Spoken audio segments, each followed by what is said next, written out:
Hey everyone, welcome to another episode of Handing the Shame Back. This channel is the only channel globally dedicated 100% to the male and female survivors who have experienced child sexual abuse. Our aim is to provide support and resource and have people like your beautiful selves watching know that you're not alone. I stand beside you. So, as with every wonderful interview that I bring you, thanks to the courage and bravery of the men and women who are prepared to speak, there is a trigger warning. As you're watching this, if for any reason you feel triggered, uncomfortable, upset, please do stop. Stop watching, go to the show notes below, and you'll be guided to some resource and help. In the meantime, have I got a guest for you? You guys are going to love this. So his name is Keeper Catran-Whitney. He is well known to people in the music industry and has been a wonderful musician over the years. I bet he still loves music, but I'll let him speak eventually. He's a survivor. He's a brother of survivors. He's an author, he's an advocate, and he's also a speaker on all things child sexual abuse. So it's my pleasure to welcome Keeper to you. Good morning and welcome. Thank you very much, Gloria. Thanks for having me. Well, it's my pleasure, and I'm very interested to talk to you because I realise I think we were talking about where we were, and you're 20 miles south of Los Angeles, or Yeah, I'm 20 miles north of Los Angeles in Woodland Hills. awesome. And what's the time over there at the moment? The time is, let's see, 1:15 p.m. Okay, so we are 9:15 a.m. in New Zealand. Mm-hmm. We're ahead of you, but hey, no one's lording that over you. Yet. Okay, Yes. so welcome to the show. And as with all wonderful guests, I guess what may help is if we go back to the beginning, please talk as little or as much as you would like to share about your experience as a survivor. And the reason Mm-hmm. I ask that, Keeper, is because one thing you may say could help a survivor listening. Mm-hmm. So, what was your experience growing up? When did the abuse Well, start for you? my experience growing up, it's kind of a multi-layered situation. The reason why I talk about child sexual abuse is because I talk about it from the perspective of brothers and the trauma that we experience and the shame and guilt. And once we learn our sisters have been sexually abused, we're left out of the conversation. In fact, we're not even invited. And it's often viewed that we are disconnected from all of that emotionally, and nothing could be further from the truth. So I advocate for brothers to elevate the voice of brothers that we are brought into the conversation or given a seat at the table, because our trauma leads us many times into mental health issues. So, Gloria, for me, a lot of this started in 1971. My family, we were extremely poor. And my mother, she grew up in Portland, Oregon, and she came from a singing family. And one day in 1971, she starts singing, and she realizes rather quickly the amount of money that she's making is not enough. And so she would hear us kids singing around the house. I've got four sisters, three brothers. These are my full siblings. And after a while, she asked, would you guys like to sing with me? Because as a singing family, we could make more money. So we said, sure, of course.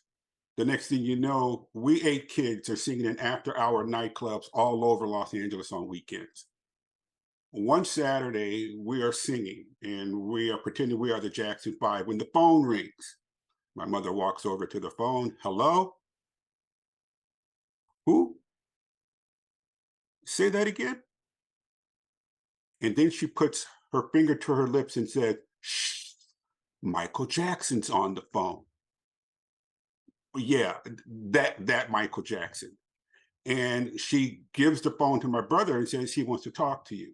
And the next thing you know, Michael Jackson said he's heard of us. We need to keep going. As poor as we are, we will get there one day. Jump forward 6 years later to 1977, and everything we touched turned to gold. We were TV shows, concerts, magazines. We made Billboard's Top 100 twice. Everything was just amazing. And then one day, a couple of weeks before we were to actually sign with Motown, we were chosen to replace Michael Jackson and the Jackson 5 at Motown Records in 1977. They had lost them to Epic Records 3 years earlier, but we were the family chosen to replace them. So a few days before we were to sign, my sister screams upstairs, Keeper, James, Daryl, Aaron, get downstairs, family meeting. And I'm thinking, cool, this is it.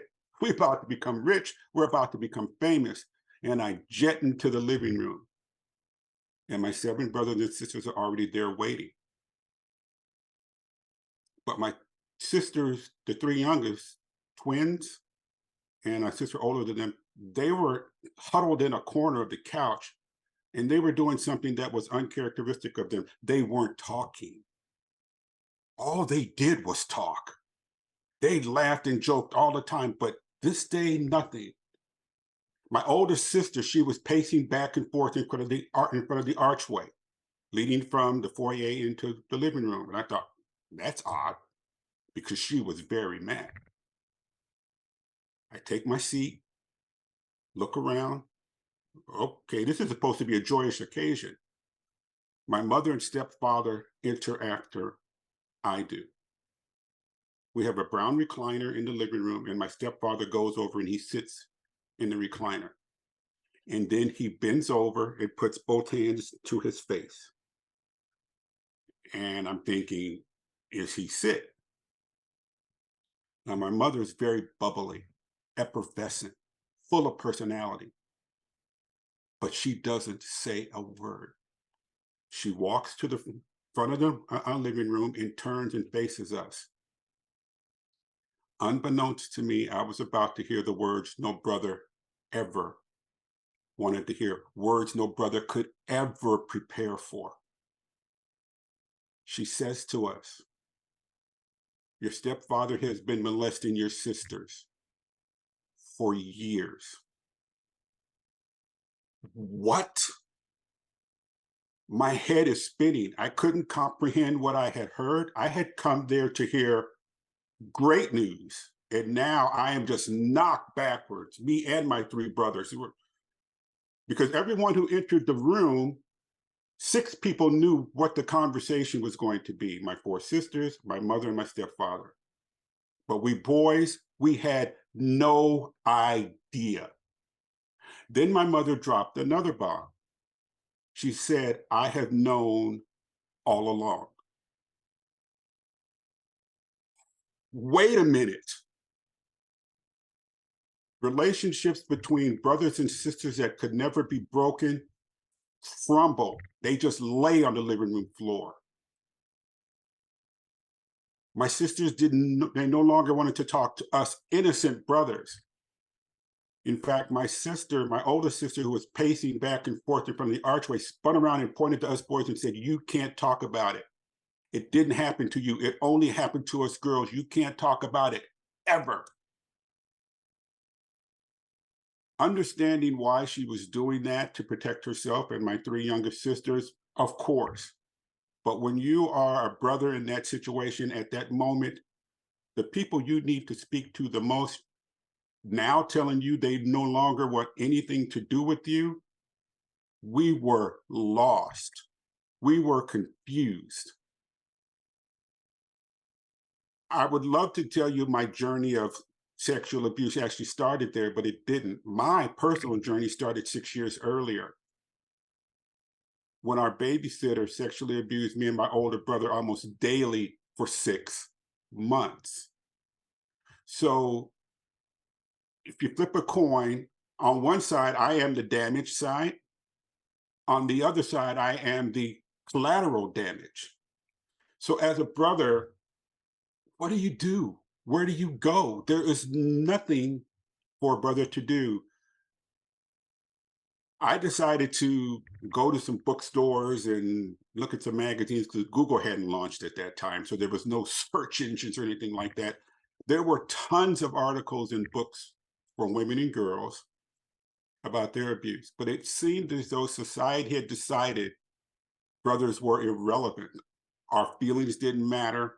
No one ever asked, are you okay? Do you need to talk? There is so much, even though we're innocent, shame and guilt, because how can you not know something like that as a brother is going on in your house? Did Because the no girls matter, know did the girls know about your abuse? Your sisters know about your abuse at the time? uh, at that time, I don't think so, but they knew, but they learned about it later. So they Uh, were interested in talking to you about your abuse? no, No. no, Okay. no. In fact, we've never really had a conversation to this day about my abuse. So I learned really quickly, Gloria, that there is absolutely nothing out there for brothers. Even to this day, there are no resources. There are no books, no miniseries, no articles, no movies, no documentaries done on the pain and the trauma that brothers experience. Like I said, it's as though we are an inconvenient truth in the conversation. We are taboo, and it seems as though a lot of that could just due to the toxic masculinity that we typically deal with as men. You can't be weak. You can't show any signs of vulnerability. You just have to hold it in. That particular construct, that is something that men we have created on our own. We have built that foundation of the toxic masculinity, and in many ways, because of the trauma that we may experience from sexual abuse, be it if you're a direct victim or an indirect victim, you suffer the consequences of that type of toxic masculinity. So for my journey, I had lost so much self-esteem. I'm trying to figure out, how do I connect with my sisters, knowing they never want to have this conversation? And it became 45 years of just trying to find who I am. What am I as a brother? What type of man, what type of father am I? If the most important conversation of my life, the one that changed the trajectory of who I was to become, the conversation with my sisters, never took place, what do you do? Because as a brother, we have to look at, if we can't have that conversation, that's our only form of treatment and healing at that time. So we were really stuck, and it's been a journey. Has it changed at all? Have you been able to talk to your sisters since then? My relationship with three of my sisters is fantastic now, because in 45 years later, I was talking to my wife. We were in bed, and I started writing my book, Helplessness, and which is the helplessness, the trauma brothers experience once we learn our sisters have been sexually abused by our parents. It's part of a 3-book process that I'm working, from helplessness to hopefulness to happiness, and it's the journey of going through those parts of your life. Yeah. So I was in bed talking to my wife, and I'm saying, I really want to talk to my sisters because I'm having so many challenges with this. I'm hearing songs, I'm watching TV shows, and I'm just a mess. I'm in tears. And then my wife looks at me and she says, you're a victim. And I looked at her, no, I'm not. I'm just telling you, I just want to talk to them. That's it. I just want to talk to them. And she says to me, of course you're a victim. Look at you. You're a mess. You're sweaty. You're shaking. All 4 of you boys are victims. And Gloria, it wasn't until that moment, 6 years ago, that I recognized I was a victim. In fact, I didn't even identify what our babysitter did to us until after that conversation with my wife, I hopped on Google and decided, okay, if we're it, did what our babysitter do to me and my brother was that child sexual abuse, and check one of the boxes off. So I understand both sides of the child sexual abuse coin, as I like to call it. Do you think, looking back, and thank you so much for sharing, because I can see how challenging that would have felt and how traumatizing that would have been. When you look back and think about it, what rationale do you come up with as an adult with hindsight as to why your elder sister could not, or was unable to discuss that with you as her brother? Have you come up with a reason why? Oh, Is sure. I think the reason why, Gloria, is it's a thing that men have created around the conversation of sexual abuse, especially as it relates to women. My sister had to protect herself because gender proximity, her four brothers, the proximity of the predator, our stepfather, made us guilty in her eyes, even though we knew nothing about it. And I understand that. And so for her, she was purely looking to protect herself and my three younger sisters. So I understand that, and I accept it for what it is. The challenge becomes when you are innocent as a brother or as a man, how do you become allies with your sisters and women so that you can fight together, as opposed to in some ways it's like we're like enemies when we shouldn't be, but there is so much trust and loss or there's so much loss there. uh, I one of my think as you're talking, though, it's interesting. I'm seeing it a little bit a different aspect to this, keeper. And what's screaming out at me is it wasn't so much trying to protect herself from you. I feel that the shame was so huge because as survivors of child sexual abuse, we carry the shame, sure. and it overwhelms us and threatens to drown us with its power. And I'm just wondering if it wasn't so much a blaming thing and lumping all males in together. It's just an opinion. I just wonder if it was just the huge amount of shame. One, because you're different biology, you've got different plumbing, and the second is this had now been outed to the whole family, and the shame she would have carried because being the elder, she couldn't actually protect her younger sisters. So anyway, it's just a thought I had. I wondered if shame might be. Well, she never seemed to exhibit shame in the sense that it was her fault. She never felt that. No, She no, at I that don't mean as shame is not thinking it's your fault. The shame is the fact that it happened and you knew it was so wrong, but you were powerless to do anything with it. It- Oh, I'm sure Yeah. she had that to deal with. I had there's no question about it to me. Yeah, because hers, my sisters, for all of them, beginning with me and my older brother, this lasted almost 20 years. So it was year after year after year. In fact, for my older sister, it stopped, I believe, when she was 15 or 16 years old. But then my stepfather changed targets and went after the youngest. What a nightmare. I'm so sorry you had to suffer that and feel so helpless with it. I'm not surprised you used that term. Well, as I look at this, we had come so far in such a short period of time with our music. We were there.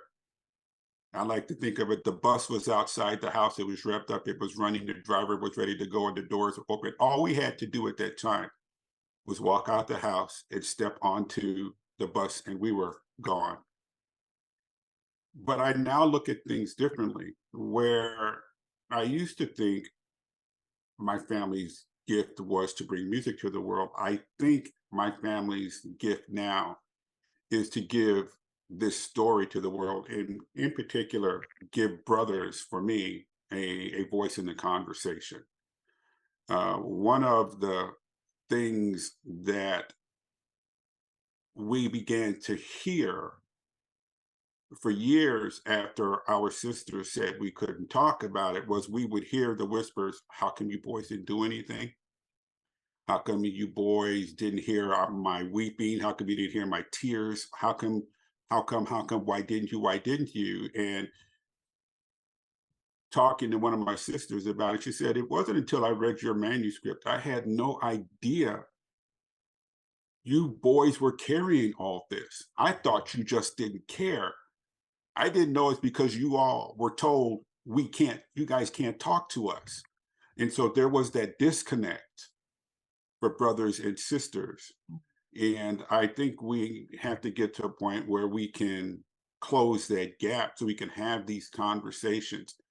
In 2013, I had gone to a conference in San Diego on how to write a book. This is right before I wanted to start to write the book. And I went over to one of my sisters and I told her, I said, I want to write a book,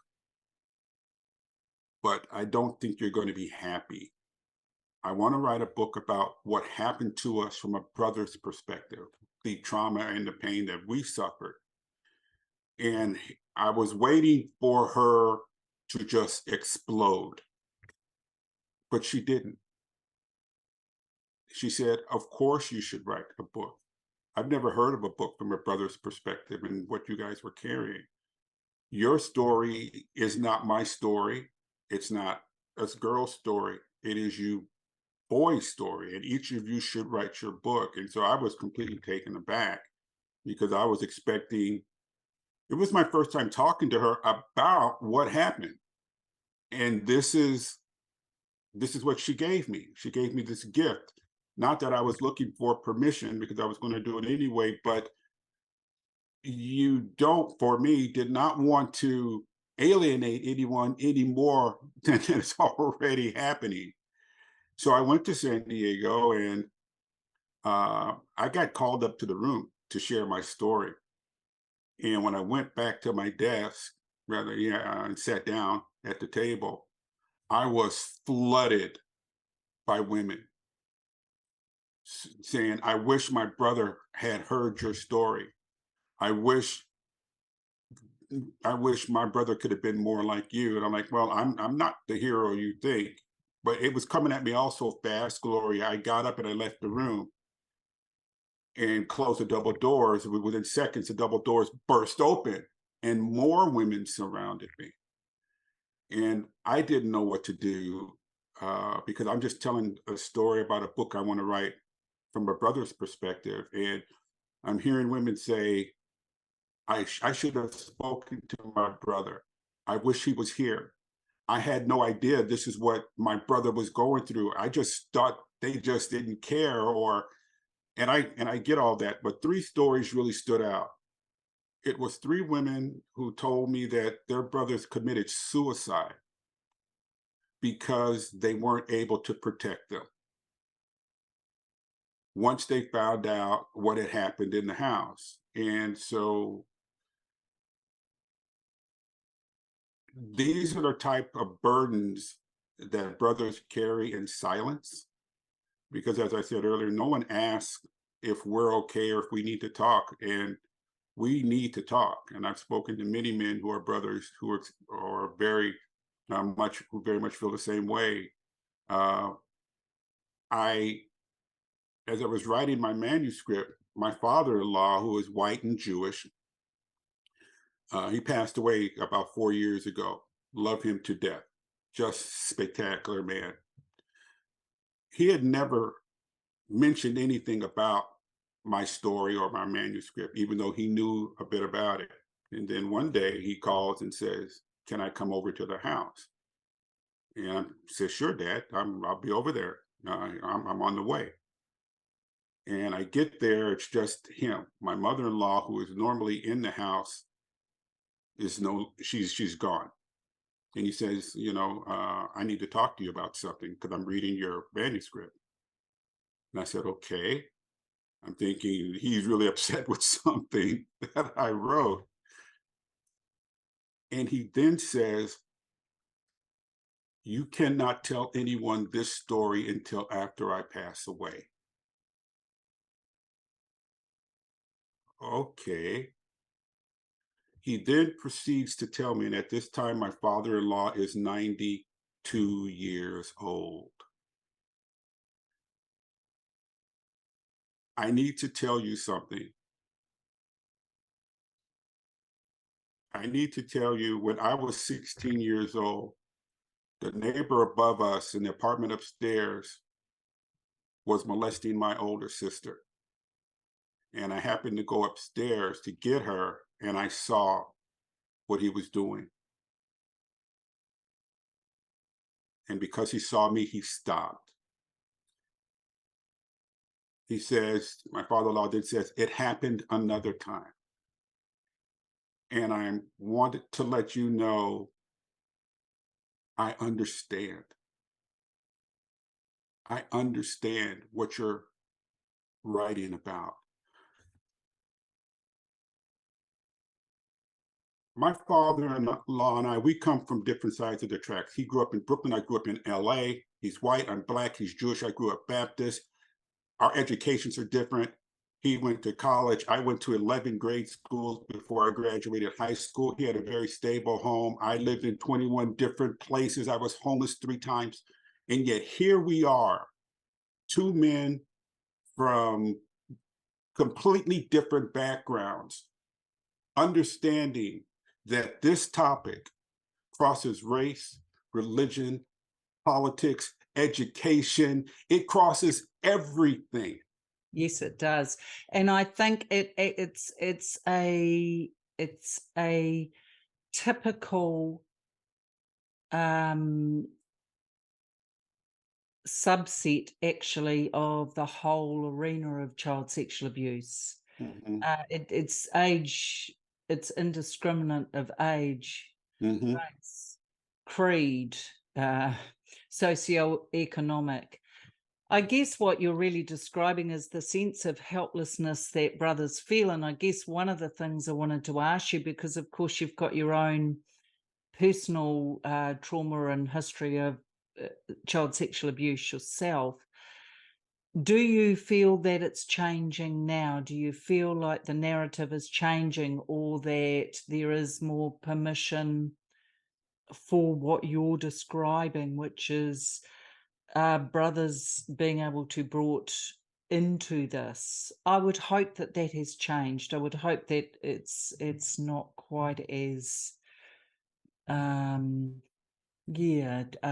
siloed as it was back in Mm-hmm. 1977.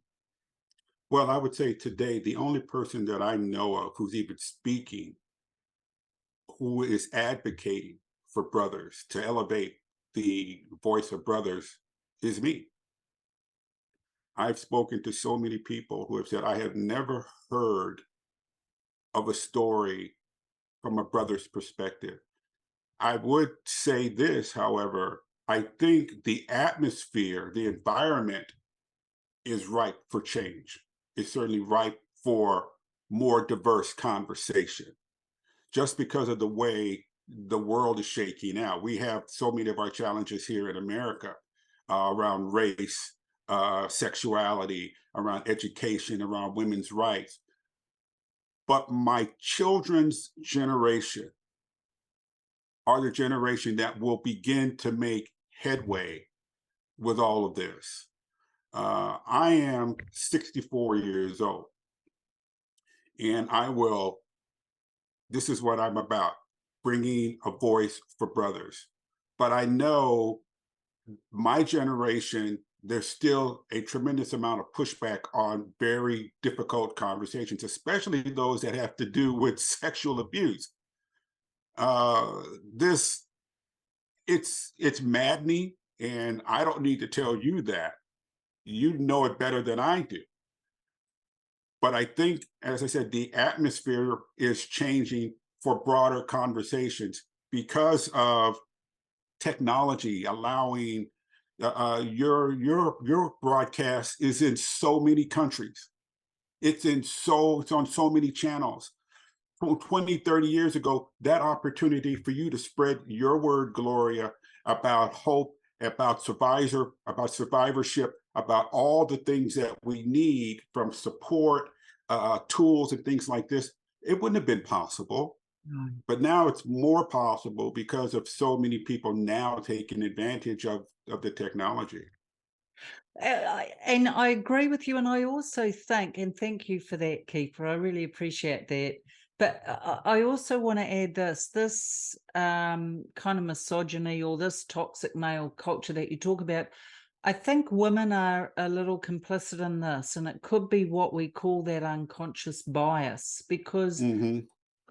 I work with a lot of male survivors in across the world, and what we find is this: it's very, very hard for men to find their voices because the narrative is this, which is my whole point about misogyny and toxic culture.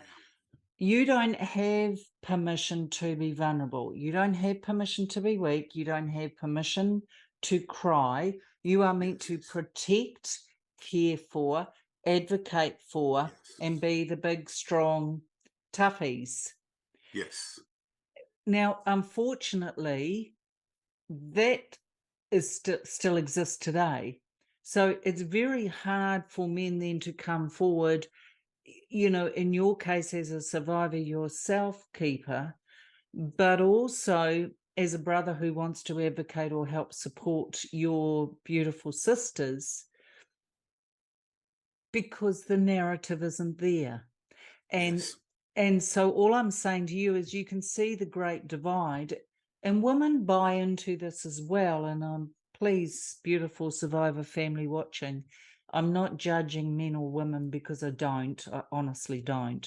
But the point is this: we've got to strip away agenda and think about us as we are people who have experienced child sexual abuse. How can we come together? And what I'm hearing, Keeper, from your perspective is brothers haven't been allowed a voice.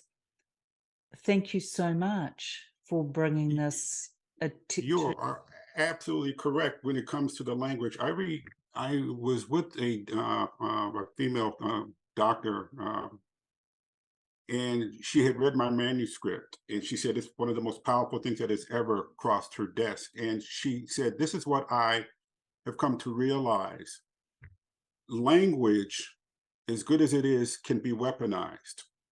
And I think this is kind of to your point, and you'll let me know if I'm off base here. The weaponization of language uh, that is stopping men from coming forward so we could be vulnerable. I think both sides need to take, uh, both men and women need to take, what's the word? Take ownership for our part in that. Sure. And so if we aren't, as men, not invited to the conversation, but then expected to answer for our non-participation in the conversation, which is what happens, and certainly what happened with me and my brother, the other men that I've spoken to, then we are saddled with this additional burden. We want to talk, but we want to be able to have the conversation, but we're not allowed to. And that's just another burden that we have to somehow overcome. But do I, you think it's still like that today? Because yes, do you?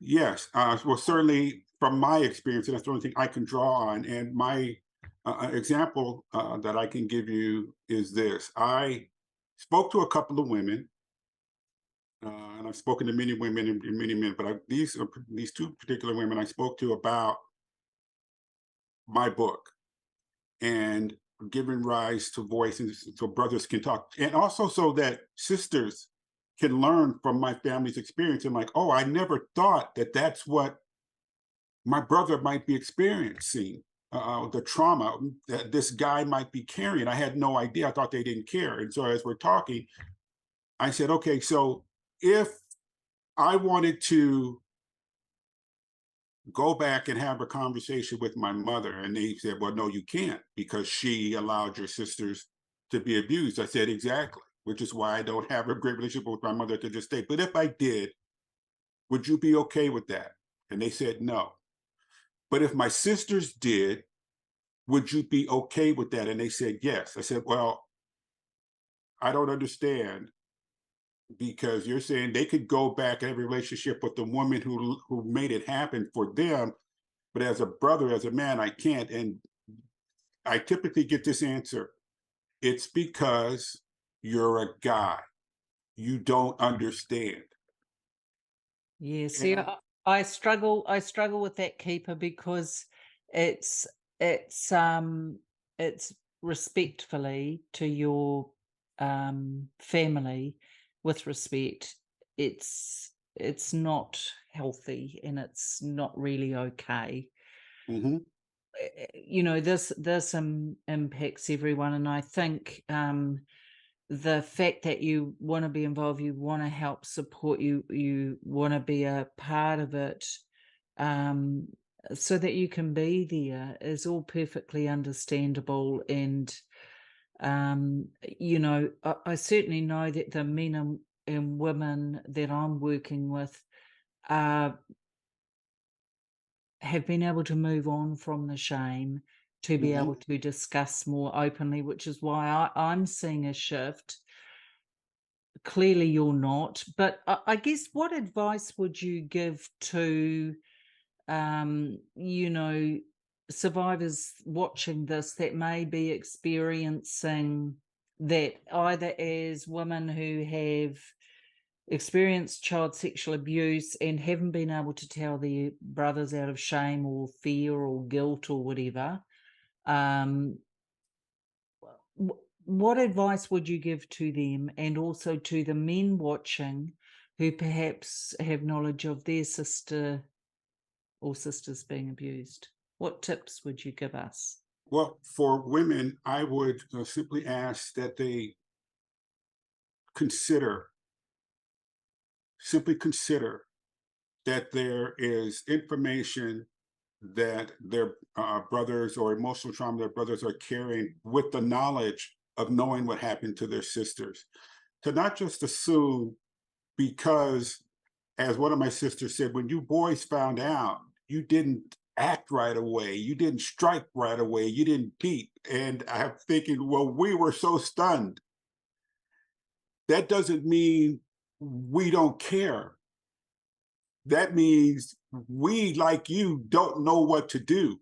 We are shocked. So if you would just consider for a moment that your brothers are carrying trauma, and then ask if there's anything they would like to talk about, or go to them and say, you know what, I would like to talk to you about what happened to me. Are you okay with that? Because without those conversations, relationships between brothers and sisters are just not going to get any better. They're going to continue to just fragment and break apart, which is what happened with me and my sisters and brothers. So, For what men, would you advise for the men watching who are brothers? What would you advise yes, them to do? for men, I would start first of all accepting, which, like I said earlier, it took me years to accept the fact that I was a victim. That, without acceptance, there is no way healing can take place, because acceptance is recognition. Yeah. Number two, like DNA, which is self replicating, our trauma can self replicate. Oftentimes it does, in the form of PTSD, and in ways we don't recognize. It means our relationships with our own children, with our spouses, with our friends, are built around this idea that we cannot be vulnerable, that we cannot share our shame or our guilt. It is okay. And then after that, find one person that you can talk to. One person. They don't need to be in your family. They someone who you can feel comfortable with without judgment, who will just listen. Because Gloria, once that happened with me, uh, I almost killed my stepfather over this. I gave him 24 hours to leave the house. Otherwise, I was going to kill him 3 weeks before I got married because I didn't want to leave him in the house with my sisters. No. And so I was in such a dark place. But now I know better. It's the acceptance, it's the beginning to recognize how this is impacting my life in the areas of work, how I'm just thinking as a man, how I am reacting to things that don't always seem reasonable. But then you're like, oh, that's because that happened 20 years ago. Now I know what that's all about. Yes, making E- sense of it all. But look, Exactly. I do want to come back to one thing you said. I mean, you're doing great, Keeper. Thank you so much for sharing this with us, and just doing great. One thing you said, and I think it's really important. The weight of this never belonged to the children. So whether you were not an adolescent or whether you were a younger child when the news hit, I'm talking to you and our audience here. As children of the perpetrators, or your mother knew, so she was enabling, your stepfather was the perpetrator, you were stunned and the burden was huge. But the weight of it never belonged to you, and it doesn't belong to brothers at all. We Correct. must give the shame back, which is why this is handing the shame back to where it belongs, which is to the abusers and the enablers around it. There's nothing you, as beautiful brothers out there watching, can do or should feel bad about. And no one can tell you how to feel. You'll feel how you do. But all I'm saying to you is this: hand it back. It doesn't belong to you. Rebuild the way that you feel is comfortable with you, for you. But I just wanted to bring that back to you, Keeper, because it's not okay for the brothers to feel they had any responsibility, because you didn't. It never Hmm. started with you, and it should never end with you. In my humble I opinion. can I agree, but there is an inherent danger with that for brothers. For instance, one of my sisters told me years ago that unlike us girls, you boys chose to carry this burden. And I said, well, wait a minute. What did we choose to do?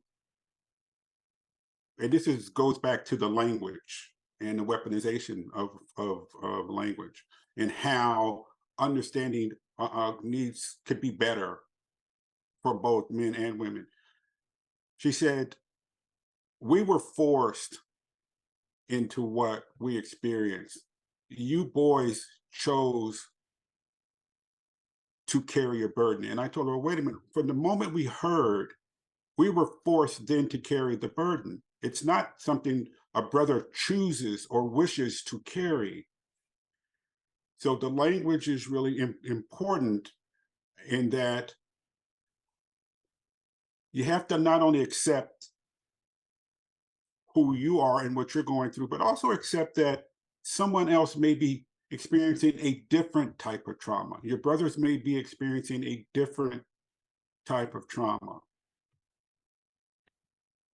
Yeah, and I guess also as you're talking, I'm thinking back to what you also said, about you being sexually abused and your brother being sexually abused Mhm. by a babysitter. Was your brother younger than you? No, older. Okay. So Yeah. he'll be carrying a double whammy, because he would have felt, yeah. So you see, it's also, yeah, I'm not so sure about the gender thing. But Keeper, one thing I want to ask you, just as we're going into a closeout, is there anything you would like to share or or tell the audience that has helped you in your own recovery from being a brother of sister survivors, or what's helped you survive your own sexual abuse trauma as a child? The What things that the things that helped me, Gloria, was first of all, as I mentioned earlier, accepting that I am a victim. Yeah. That without that, as I said, there was no way I was going to recover. And then begin to recognize what was going on and what I was doing. Because as a sexual abuse survivor, we can spiral down into this abyss, and it seems as though there's no floor, there's no end to it. It's just darkness. But I started to identify people, places, and things that I found could give me hope. And I needed to cling to those. I needed to latch on as tight as I could and have conversations that would people say, you're okay. You are doing just fine. Uh, and, and then once I started to experience more and more of those, I was able to feel strong enough to have conversations with my sisters. And as I said earlier, 3 of my sisters I have amazing relationships with now. And a lot of it came back to talking to that one person. Because once I began speaking to one person, it allowed me to speak to more. I became stronger. I was able to release the shackles of the fear surrounding around you can't talk about it anymore, or knowing that things that I could have, should have, would have done, and or the vivid imaginings of what my sisters went through. I was able to start to let those shackles just fall off. And I think that's the biggest thing is job one, accepting that we are victims and that even though we are men, it's okay. Thank you so much. Oh, I 100% agree with that. It's okay. Goodness me, with children. If I showed you a photo of you as a little fella, with the missing teeth and everything, that's a child. That is not an adult. And there's no way a child can be culpable. But you've raised some really interesting things. Just in our last minute or so, do you have a copy of your book with you? No, I don't. I don't have a copy. I didn't, but it's helplessness, the trauma, the hidden trauma brothers experience once we learn our sisters have been sexually abused by our parents. And is it on Amazon, or where can people purchase your book? It's actually going through the publication process right now, so it'll be Okay. out in about 6 months. It'll be Oh, everywhere. okay. All right. Well, I'll make sure I get all your links and everything Sure. we can provide for the audience. So, hey, look, stay right there, Keeper. Wow, audience. What a conversation. And I think there's so many key things to this and lots of food for thought. And the ripple out effects of this childhood sexual abuse. It's not just obviously the person, like the beautiful people you are that are watching. It's also your fabulous brothers. It's other people perhaps in your family as well. So just knowing that the impact is huge, and as Keeper said, starting one of the key things, first step for him, and I guess for a lot of us, is acceptance of being a victim. And I use the term survivor, but it doesn't matter, they're interchangeable. Accepting that then allows you to take a step forward. And I love another thing, or there's many things he said actually, and the other one was the release of the shackles of fear, because I don't think we realize how imprisoned we are with this until we start to break free and use our voice. So normally I only have 2 things, but there's one more he said that really stuck with me, that trauma self-replicates in the form of post-traumatic stress. And we know as survivors, we have that. A lot of us have the complex PTSD as well. So thank you so much. And I think, for you as an audience, so grateful to you. And as always, stand beside you. I see you and I believe you. Till next time, beautiful ones.